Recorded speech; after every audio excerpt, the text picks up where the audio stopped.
আসুন এখন আমি আপনাদের কাছে মানব প্রেম নিয়ে দুটো আলোচনা করব।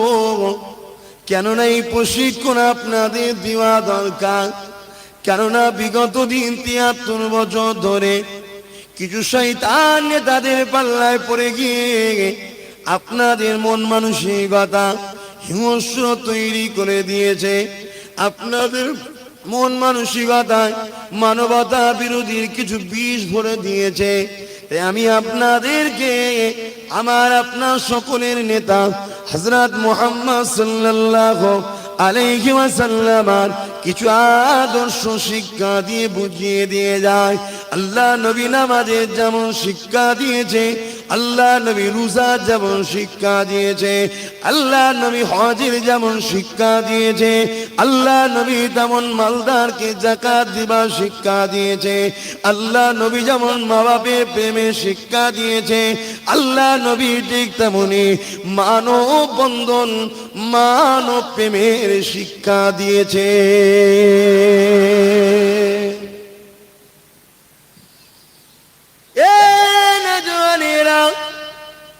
আরে বিশ্বের বুকে অনেক মহামানব এসেছে।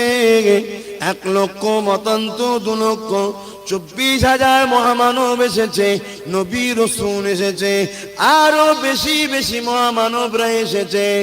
সমস্ত যুগের সমস্ত মহামানবদের মহামানব মহান স্রষ্টার সব থেকে পিয়ারা আব্দুল্লাহ লাল আমিনাতুল্লাহ মুহাম্মদ রাসূলকে যে সময় আমার আল্লাহ পাঠিয়েছিলেন, ওই সময় মানবতা হত্যা হয়ে গিয়েছিল। নিজের ছেলে নিজের মাকে হত্যা করত। মানবতা বলে কিছু ছিল না গো। ছেলে মায়ের শরীরের সঙ্গে নোংরা কাজ করত। বাপ নিজের বেটি হলে কুলাঙ্গার মনে করে, কুলক্ষণ মনে করে তাকে জন্তু জন্তু পুঁতে দিত। এইভাবে তখনকার রাজা যারা ছিল, নেতা যারা ছিল, গরিবদের ঘরে কৃতদাস বানিয়ে দিত, গরিবের মেয়েদিওকে রাখিল বানিয়ে রাখতো, তাদেরকে হত্যা করে দিত, তাদের গর্ভে অবৈধ সন্তান হতো। এই যে জুলুম অত্যাচার হয়েছিল, পৃথিবীর বুকে মানবতা হত্যা হয়ে গিয়েছিল। অশান্তির দাবানল দাও দাও ঘুরে জ্বলে উঠেছিল। এই অশান্তির হাত থেকে মাত্র ২৩টা বছরে মুহাম্মদ নবী আমার তামাম পৃথিবীর জমিনে শান্তি সাম্য কায়েম করেছিলেন। এ দুনিয়া মানুষেরা জেনে নাও মুহাম্মদ রাসূলকে কার গোলাম আমি, কার খানদানের উত্তর শুনি আমি। জেনে নাও আমার রাসূলকে, আমার নবী তো পিপাসা মিটাবার নাম, মুহাম্মদ তো অসহায়কে আশ্রয় দিবার নাম, মুহাম্মদ তো নারীদের মর্যাদা দিবার নাম, মুহাম্মদ তো মা বাপের পিয়ার সম্মান দিবার নাম, মুহাম্মদ তো এতিমের মাথায় হাত বোলাবার নাম, মুহাম্মদ তো বস্ত্রহীনকে বস্ত্র দিবার নাম, মুহাম্মদ তো এমন করে অসহায়কে আশ্রয় দিবার নাম, মুহাম্মদ তো সন্ত্রাস মুক্তের নাম। আল্লাহ নবী পৃথিবীর জমিনে একমাত্র নবী আমার ২৩টা বছরের জিন্দেগিতে পৃথিবীর জমিনে সন্ত্রাস মুক্ত করেছিলেন।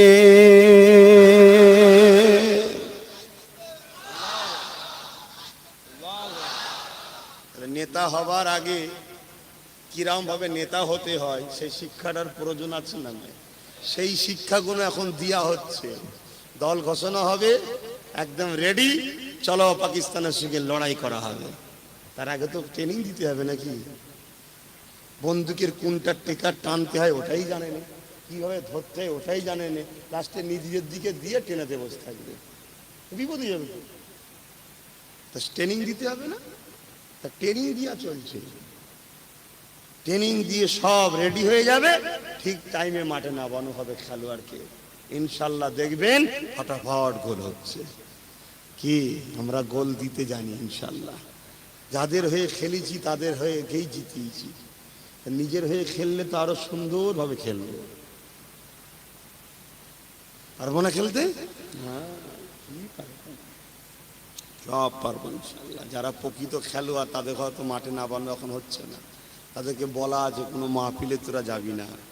কেন কেউ যদি দেখে ফেলে, হ্যাঁ তুই এখানে কেন? তুই তো আমার কাছে কন্টাক্টে হয়ে আছিস, কথা বুঝছেন না? হ্যাঁ, ওই যে তাদেরকে বলা আছে বাবা একদম আসবিনি, তুই ওই দিকেই থাক, ঠিক দিনে ঠিক সময় ঠিক জায়গায় বাবা কাজটা করে দিবি, আল্লাহ তোর বিগত দিনের গুনাহ মাফ করে দেবে। জোরে বলুন সুবহানাল্লাহ। আর এইখানটা কি আছে? মানব প্রেম আছে। এখানটা কি আছে? দেশ প্রেম আছে। এখানটা কি আছে? নাই প্রতিষ্ঠিত করার লক্ষ্য আছে। এটা তো মুহাম্মদ রাসূলের সুন্নাত। জোরে বলুন সুবহানাল্লাহ।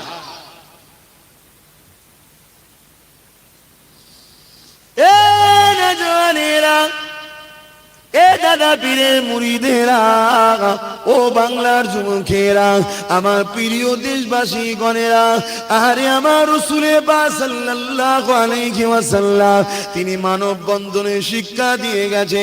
আল্লাহ নবী জানিয়ে দিলেন লা ইয়ারহামুল্লাহু মান লা ইয়ারহামুন নাস, যে মানুষকে ভালোবাসবে না আল্লাহ পাকের দয়া সে পাবে না।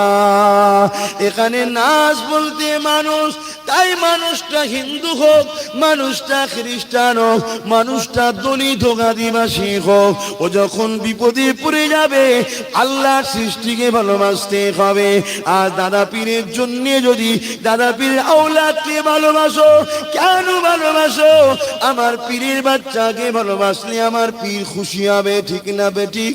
তাহলে আল্লাহ সৃষ্টিকে ভালোবাসবো, কেন ভালোবাসবো? আল্লাহর সৃষ্টিকে ভালোবাসলে স্বয়ং আল্লাহ আপা খুশি হবে।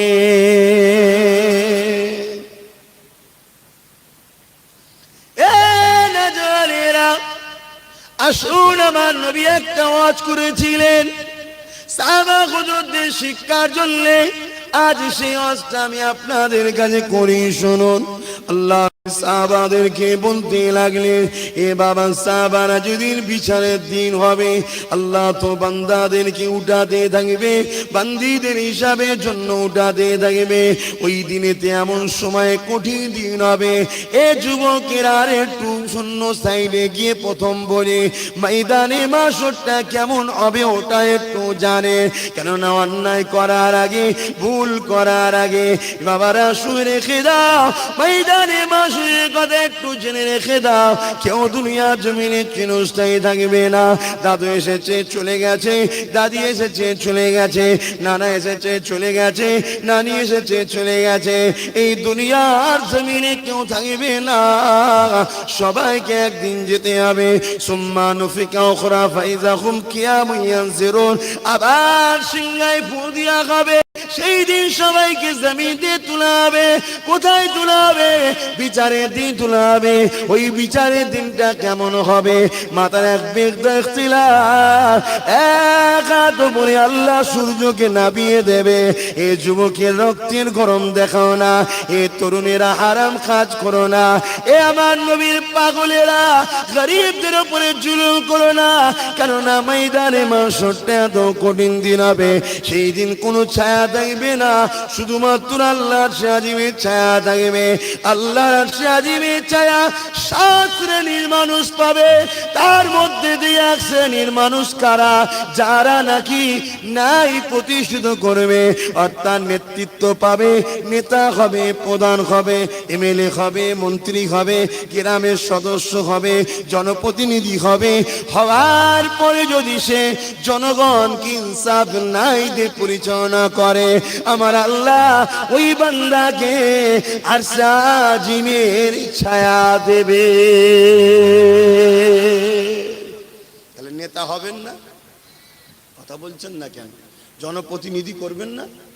কিন্তু ন্যায়ের সাথে, ইনসাফের সাথে করলে কি হবে? দুনিয়াতেও সম্মান পেলাম, আর আখিরাতে আল্লাহর আরশের ছায়া পাবো, ঠিক না? তো ঠিক। কাজটা খারাপ? জনপ্রতিনিধি করা খারাপ? গ্রামের সদস্য হওয়া, প্রধান হওয়া, এমএলএ হওয়া খারাপ? কে বলেছো খারাপ? কিন্তু হয়ে যদি চোর হয়, চাল চোর, গম চোর, আলু চোর, চট চোর, এইসব চোরেরা চলছে না? যেখানে শুধু বলছে চোর চোর চোর। কি চোর রে বাবা? শুধু বলছে গোডাউন গোডাউন গোডাউন, শুধু চাল ভর্তি। এই করোনার সময় দেখেন, শুধু গোডাউনে চাল পাওয়া যাচ্ছে, গরিব খেতে পায় না, ওইদিকে শুধু চালের ছড়াছড়ি যাচ্ছে। এরম চুরি করলে হবে? এই চুরি যদি করেছো তাহলে তো জাহান্নামে যেতে হবে। সেই প্রশিক্ষণটা না দিয়ে কারো হাতে দায়িত্ব দিলে সে যদি গন্ডগোল করে ফেলে, আব্বাস সিদ্দিকীকে আল্লাহ ছেড়ে দেবে? কেন আমি ধরুন ইনার হাতে দায়িত্ব দিলাম, কত বলছেন দায়িত্ব, ইনি যদি গন্ডগোল করে আল্লাহ আমায় ছেড়ে দেবে নাকি? আমাকেও তো ধরবে। আপনারা যাকে যাকে দায়িত্ব দিয়েছেন তারা যদি গন্ডগোল করছে না করেন, তাহলে আপনাদের কি অবস্থা হবে? হ্যাঁ, ওই জন্যে বাপ তওবা করুন, যা হয়েছে হয়েছে, ফিরে আসুন। বাবা আমরা অত বুঝি না, আমাদের সবকিছু যখন আব্বাস সিদ্দিকীর সাথে, আমাদের রাজনীতিটাও আগামী দিন আব্বাস সিদ্দিকীর সাথেই হবে। কি হবে? তো হবে তো? আল্লাহকে সাক্ষী রেখে হাত তুলে বলুন হবে তো? আমি কাউকে জোর করেছি? কাউকে জোর করেছি? আচ্ছা আমি চোখ মুজে আছি, আমি দেখবো না। হাত তুলেছেন? তুলেছেন? হাত নেবিয়ে দেন।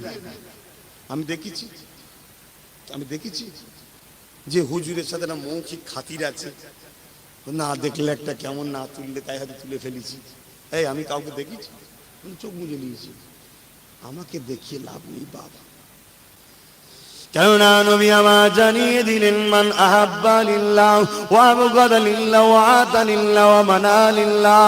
এ দুনিয়া মানুষেরা বন্ধুত্ব করবে আল্লাহর জন্য, মহব্বত করবে আল্লাহর জন্য, আত্মীয়তা করবে আল্লাহর জন্য, আত্মীয়তা বিচ্ছেদ করবে আল্লাহর জন্য, দুশ্মনী করবে আল্লাহর জন্য, সবটা আল্লাহ আল্লাহ আল্লাহ আল্লাহ আল্লাহর জন্য।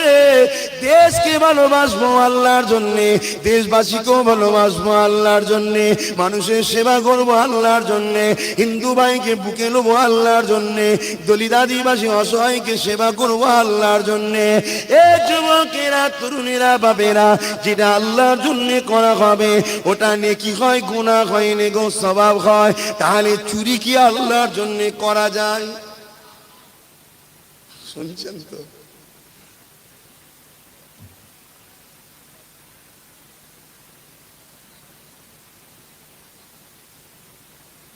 কি মিছিল হচ্ছে? হ্যাঁ,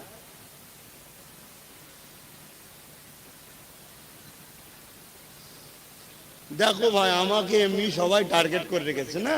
এখন দেখা যাচ্ছে তোমাদের মধ্যে, তোমরা সব হয়তো ভালোবেসে বসে আছো, কেউ একজন সেজে ঢুকে পিছনের রসুন গাছ তুলছে। চাষিওয়ালা এসে বলবে, দেখেছিস যেমন হুজুর তেমন মুরিদ আমার রসুন গাছের ক্ষতি করে গেল।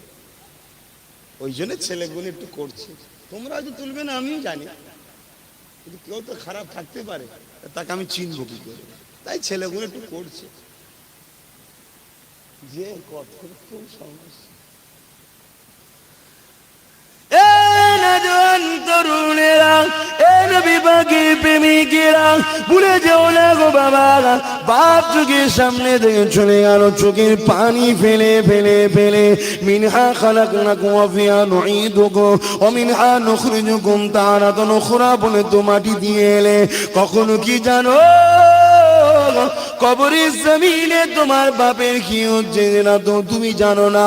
মনে রেখে দিও, তোমার আম্মা চলে গেল, মিনহা খালাকনাকুম ওয়া ফিহা নুঈদুকুম ওয়া মিনহা নুখরিজুকুম তারাতান উখরা। তোমার আম্মা কবরে কি হচ্ছে তুমি তো জানো না। এ যুবকেরা, তরুণেরা, বাবেরা, সবাইকে কিন্তু একদিন একসাথে আল্লাহ দাঁড় করাবে, ওটা হলো ময়দানে মাশর। কারো পরনার কাপড় থাকবে না। আল্লাহ নবী সাহাবাদেরকে শিক্ষা দিতে লাগলো।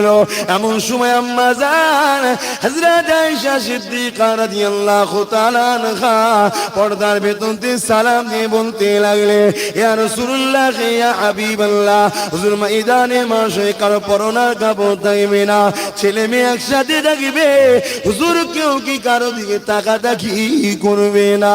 আল্লাহ নবী বলেছিলেন, এ আয়েশা রে, ময়দানে মাশরটা তো কঠিন জায়গা হবে, যে কঠিন দিনেতে কেউ কারো দিকে তাকাবার মতো ক্ষমতাটাও পাবে না। এ ছেলেরা, যুবকেরা, আব্বারা, ওই দিনে তোমার দাদার দাদাগিরি চলবে না, তোমার দিদির দাদাগিরি চলবে না, তোমার ভাইপোর দাদাগিরি চলবে না, কারো দাদাগিরি চলবে না। সবাই নফসি নফসি নফসি নফসি করতে লাগবে। ওই দিনে একমাত্র তামাম কায়নাতে নেতা হযরত নবী মুহাম্মদ সাল্লাল্লাহু আলাইহি ওয়াসাল্লামের কথা চলবে। আরো চিৎকার দিয়ে বলো।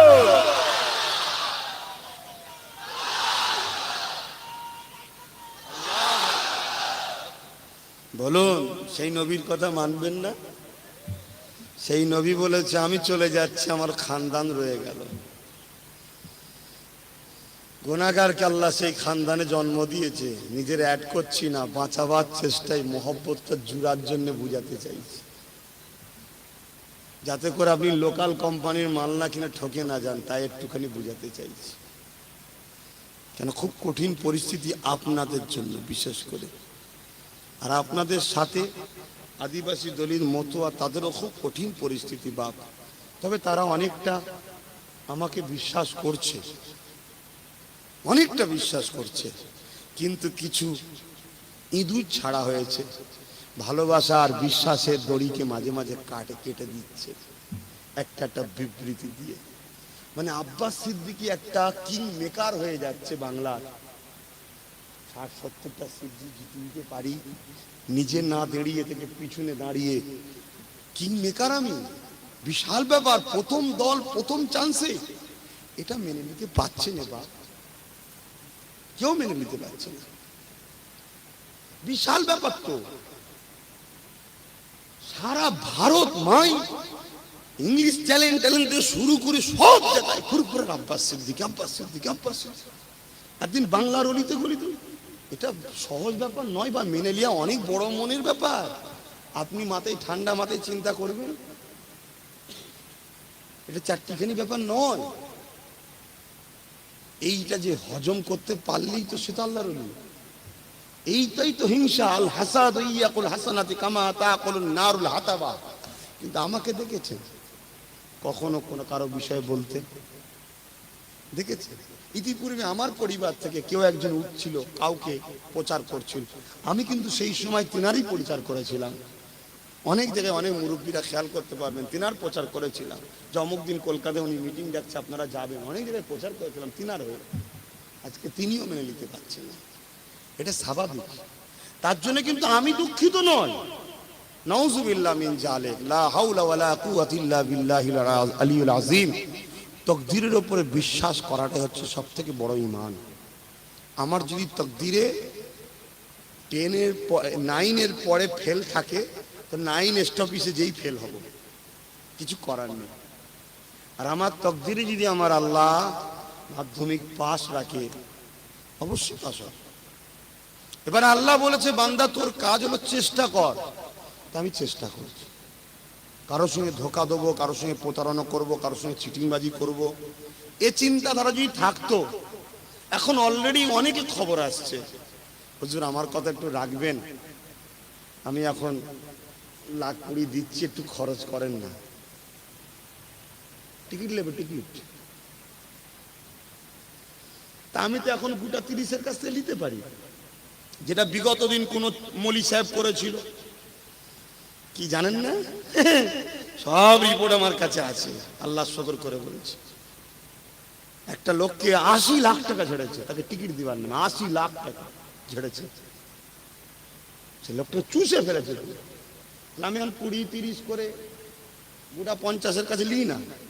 এই আমি তো খেয়াল করিনি, হঠাৎ করে নজরে পড়লো। এই আমাদের মধ্যেই একটা ছেলে আছে, সো গিয়েছিল, তাহলে গোটা 20-30 লাখ লিই না এখন। এই বাবা দে, একটু খরচ টরচ করি, লোককে দিয়ে একটু, তবে তো বাবা ফেগার টিকার হবে। কি বলছেন?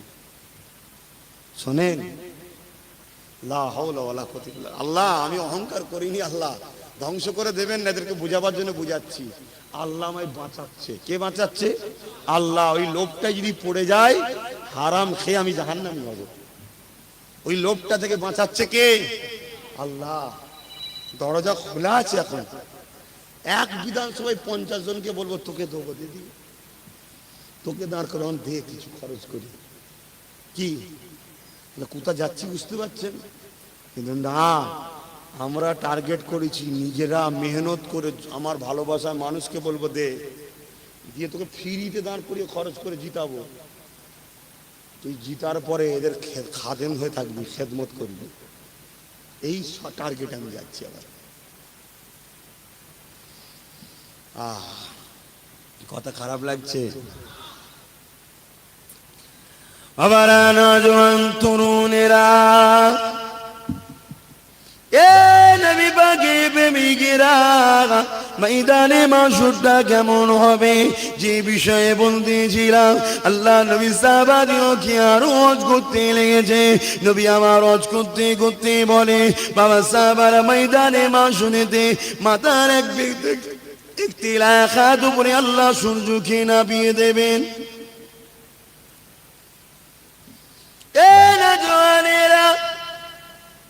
এই যে বর্তমান সূর্যের তাপ, এই তাপটা আমরা সহ্য করতে পারছি না। গত বছর যে চলে গেল চৈত বৈশাখ মাসে এত গরম হয়েছিল, মাটির রোদে পাকে বেরোবার উপায় ছিল না। বর্তমান সূর্যের তো একটা মন কোটি কোটি কোটি কোটি মাইল দূরে আছে। সেই দিনে সূর্য মাথা এক বেগদা ইখতিলাফ, এক হাত উপরে আল্লাহ নামিয়ে দেবে। সূর্যের 12টা মুখ আল্লাহ করে দেবে, 12 গুণ তাপ বানিয়ে দেবে। এ নওজোয়ানেরা, এ যুবকেরা, ভাবো তো দেখি সেই দিন তোমাদের কি হবে দশা। মনে রেখে দিও, চুরি করা চোরকে সাপোর্ট করা, হারাম খাওয়া হারাম কোনকে সাপোর্ট করা। তুমি মসজিদ ভাঙো না ঠিকই কথা, কিন্তু তোমার পাওয়ারে কেউ মসজিদে তালা মেরেছে, পাপের ভাগীদার কিন্তু তুমিও হবে। মনে রেখে দিও, সতর্ক হয়ে যাও, সাবধান হয়ে যাও, মিলেমিশে চলতে হবে। আসো বুঝিয়ে দিই কিভাবে চলতে হবে। সবটা ইসলামের সমাধান আছে গো। এই যুবকেরা, তরুণেরা, আল্লাহ নবী সাহাবাদিওকে বলতে লাগলেন, বাবা সাহাবারা, ময়দানে মাশহুরে এমনও ছেলে পাওয়া যাবে, এমন করে দেখা যাবে নিজের বাপকে জমিনে শুইয়ে দে, তার বুকের উপরে পা দিয়ে দাঁড়িয়ে যাবে। ময়দানে মাশহুরে এমনও মা পাওয়া যাবে, নিজের মেয়েকে জমিনে শুইয়ে দে, তার বুকের উপরে পা দিয়ে দাঁড়িয়ে যাবে। ময়দানে মাশহুরে এমনও ছেলে পাওয়া যাবে, মেয়ে পাওয়া যাবে, নিজের মাকে জমিনে শুইয়ে দে, তার বুকের উপরে পা দিয়ে দাঁড়িয়ে যাবে। শুনছেন তো আওয়াজে? বুঝছেন তো? সাহাবারা জিজ্ঞেস করছে, হুজুর এটা কেন হবে? জমিনে শুইয়ে দিয়ে বুকে পা দিয়ে, ছেলের বুকে বাপ, বাপের বুকে ছেলে, মেয়ের বুকে মা, মায়ের বুকে মা, মেয়ে পা দিয়ে দাঁড়াবে কেন হুজুর? আল্লাহকে ভয় করো যুবকেরা। দুনিয়াদারি করতে আল্লাহ নিষেধ করেনি, দুনিয়াদারির মধ্যে দিয়েই আখেরাতকে পাওয়া যাবে সেটা বলেছে। পরের মালকে নিজের মনে করে খেতে আল্লাহ নিষেধ করেছে, তের পরি করতে আল্লাহ মানা করেছে। তুমি নেতা হয়েছে, তেরপর লোককে দান করো, কিছু বলবেন? বসে একটু শরীক হন আমাদের সাথে। এতটুকু মনে রাখবেন, আলেম নে হাক্কানির সাথে কোনোদিন যদি বসে খানাও খেতে পারেন, কিয়ামতের দিন ওর ওসিলাতেও জান্নাতে যাবে বহুত লোক। জোরে বলুন সুবহানাল্লাহ। আজ এখানে আমার সঙ্গে বসেছেন, যদি মনে করেন যে বাবা নবী তো দেখতে পাইনি, নবীর খানদানের ছেলে পেয়েছি, কিয়ামত দিন এটাও তো হতে পারে, পারে না পারে? বিশ্বাস মিলাই বস্তু তর্কে বহুত। আল্লাহ বহুত পাপ করেছি, কিন্তু নবীর ভালোবাসায় নবীর খানদান ডেকেছিল, এসে বসে পড়েছিলাম। 100 জান্নাতের বাগানে বসেছি। আজকে যাবো না, আলাদা জায়গায় থাকবো না, আমাদেরকে এক জায়গায় করতে হবে। আল্লাহ এই দয়া রিকোয়েস্টটা করার সুযোগ হতে পারে না, পারে না? বিশ্বাসে মিলাই বস্তু তর্কে বহুদূর, বিশ্বাসে মিলাই বস্তু তর্কে বহুদূর। আজ কিছু লোক বলছে কোনো পীরজাদাকে আমরা নেতা বলে মানব না, এরকম খবর শোনা যাচ্ছে। বাপ, আমি নেতা হতে চাইনি। আসতে থাক, এই ছেলেরা যে বসে গেছে ছেড়ে, শুনছেন না? আমি নেতা হতে চাই না, আমি বাঁচাতে চাইছি তোমাদের। যদি নেতা হতে চাইতাম তাহলে তো বলতাম যে আমি অমুক জায়গা থেকে দাঁড়াচ্ছি, আমাকেও একটু খেয়াল রেখিস। আমি তোমাদের বাঁচাতে চাইছি। বাঁচাতে গেলে বাপ কিছু তো হাতে দরকার, সেই প্রয়োজন মশলা মেটেরিয়াল দরকার আছে, কথা বুঝে, সেই সামানগুলো দরকার আছে। সেই দরকারটা তোমাদেরকে বুঝাচ্ছি যে বহুত কঠিন পরিস্থিতি আসছে। যারা সেকুলারের নামে তোমাদের ভোট নিয়েছে তারাই সব বেরিয়ে বেরিয়ে বিজেপিতে যাচ্ছে তো নাকি, না অন্য লোক যাচ্ছে? তারাই যাচ্ছ তো, তারাই যাচ্ছ তো নাকি, তারাই যাচ্ছ তো নাকি? হ্যাঁ, যারা সেকুলারের নামে এসেছিল যে আমরা ধর্ম নিরপেক্ষ, আমরা ধর্ম নিয়ে বাড়াবাড়ি করি না, কিন্তু হাই রে বোকা, ওর মুখের কথা তুই মেনে নিলি? ওর মুখের কথা মেনে নিলি? ধর্ম নিরপেক্ষ যদি কেউ কথা বলে থাকে, সে বিষয়ে তো কোরআন বলেছে যে ধর্ম নিয়ে বাড়াবাড়ি করো না, তুমি তোমার করো, ও ওর করো, অপরের ধর্মকে তুমি গালি দিও না। ঠিক না বেটি? আমার কথা বিশ্বাস হচ্ছে? যাদের কথায় আমরা বিশ্বাস করে গেলাম তারাই তো সব লাভ মেরে লাভ মেরে লাভ মেরে চলে যাচ্ছে। কথা বুঝছেন না? তা আবার যারা আসছে, যার গেছে গেছে তাদের ব্যাপার, আমরা কমসে কম সেকুলার ধর্ম নিরপেক্ষ, আমরা যাব না। ভাই কি গ্যারান্টি আছে এই জিতার পরে যাবে না? কথা বুঝছেন? কেন বাংলায় বিজেপির অবস্থা ভালো নয়, শুনে রেখে দেন, বাংলায় বিজেপির অবস্থা ভালো নয়। বিজেপিকে বাঁচাতে গেলে কিছু টিম অন্য দলে জিতে যাবে। আর আমার নজরে যেটা দেখতে পাচ্ছি, কোন কারখানায় বিজেপির প্রোডাকশন তৈরি হচ্ছে বুঝতে পারছেন তো নাকি? তা যদি বুঝতে পারেন তাহলে জাগুন। আব্বাস সিদ্দিকী কোনো ভোট ভাগ করতে আসেন। আব্বাস সিদ্দিকী কি যদি মনে হয় ভোট ভাগ করছে, তার উচিত ছিল আব্বাস সিদ্দিকীর কথাটা মেনে নিয়ে সাথে লেগে যাওয়া। ঠিক না বেটি? আজকে কথা উঠছে না, ওটা নেই। আমি বলবো ওই বিষয়ে একটু কথা, কেন আপনাদের শেখানো দরকার। কেন ভুল বুঝে যদি আপনি আপনার ছেলেকে আপনার ভাইকে সন্দেহ করেন, এটা আপনার জন্য আখিরাতের ক্ষতি হবে। সন্দেহ করতে নাই।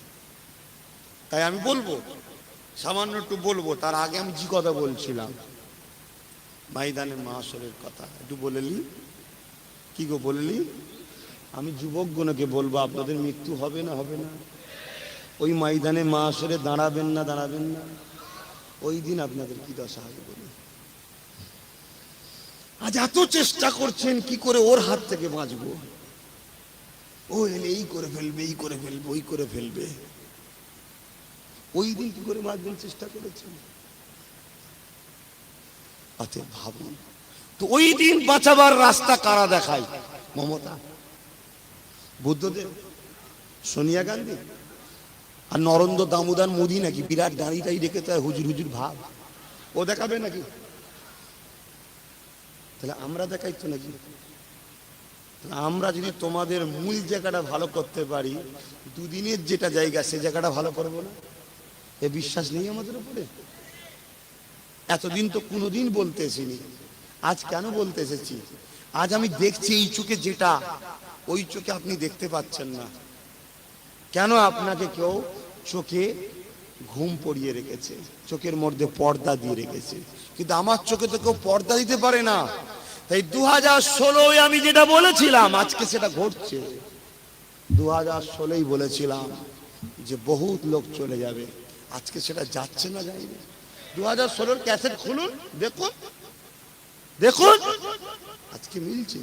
তা আজ আমি বলে যাচ্ছি, যদি নিজের হাতে লাঠি কিছু না রাখো, ছিঁড়ে টিড়ে খেয়ে তোমাদেরকে ঘেউ ঘেউ করছে যারা, ছিঁড়ে খেয়ে ফেলবে। আর যদি কিছু লাঠি থাকে, আমি বলছি শোনো, যারা 5 বার ঘেউ ঘেউ করছে তারা কম করে 4 বার ঘেউ ঘেউ করাটা বন্ধ করে দেবে, একবার হয়তো করবে। যদি এই কথাটা আজকে বিশ্বাস হয় মেনে নাও, আর না হয় কিন্তু এর পরে যেদিন ছিঁড়ে খেতে আসবে সেদিন বিশ্বাস হবে চোখের পানি গড়িয়ে চলে যাবে, জবানে কিন্তু কথা বলার থাকবে না। যে আব্বাস সিদ্দিকী যেটা বলেছিল আজকে ঘটলো। ইতিহাস বলছে, ইতিহাস যুগে যুগে যুগে যুগে আলহামদুলিল্লাহ আমি গুনাহগার ঠিকই, কিন্তু আমার খানদানের একটা নাম আছে, সেই বংশের তাসির একটা পেয়েছি। এই জবান দিয়ে আল্লাহ যেটা বার করেছে আমার যুগে যুগে পূর্বপুরুষদের, আমার আল্লাহ বার করিয়েছে, সেগুলো বাস্তবে বাস্তবে বাস্তবে বাস্তবে ঘটেছে। একটা দিন আসছে, যে দিনটা বড় ভয়ানক আসছে বাপ আমাদের কাছে। এটা ছেলে হিসাবে বাপকে বোঝানোর দায়িত্ব আছে না? একটা ছেলে হিসাবে মাকে বুঝাতে পারি না? একটা ছেলে হিসাবে ভাই বোনকে বুঝাতে পারি না? ভাই হিসাবে আমি বুঝাচ্ছি, আপনার ভালো লাগলে নেবেন, না ভালো লাগলে না নেবেন, কিন্তু আমি এতটুকু ঠান্ডা মাথায় যেটা বুঝেছি সেটা হলো এটাই, হাতে নিজেদের লাঠি না থাকলে উপায় নাই। এটা আমি সব কিছু দিক দিয়ে দেখে নিয়েছি, অনেক কিছু রিসার্চ করে আমি দেখে নিয়েছি। এমনকি তাহাজ্জুদের নামাজ পড়ে খোদার কাছে হাত তুলে দোয়া চেয়েছি, আল্লাহ আমাকে রাস্তা দেখান, আমাকে রাস্তা দেখান, কেন আমরা মানুষ, আমাকে রাস্তা দেখান। আমি যদি কিছু ভুল করে থাকি আপনি আমাকে সতর্ক করে দেন, কারণ আমি তো আপনারই সৃষ্টি। আমি ভুল থেকে বাঁচতে চাই, আপনাকে সাহায্য চাইছি। আল্লাহ বলেছে তো, বান্দা আমাকে যে সাহায্য চাইবে আমি দেব সাহায্য। তাকে কি গো দেবে বলেছে না বলেন? আমি সব কিছু করে মুজাদ্দিদ জামানের রওজায় হাজিরি দিয়ে অনেক কিছু করে আমি সব কিছু শেষে একটাই উত্তর পেয়েছি, কারো বিরুদ্ধে নয়, কারো বিরুদ্ধে নয়। বাঁচতে গেলে নিজেকে স্বপ্ন দেখতে হবে, যা স্বপ্ন নেই তার ভবিষ্যৎ নেই।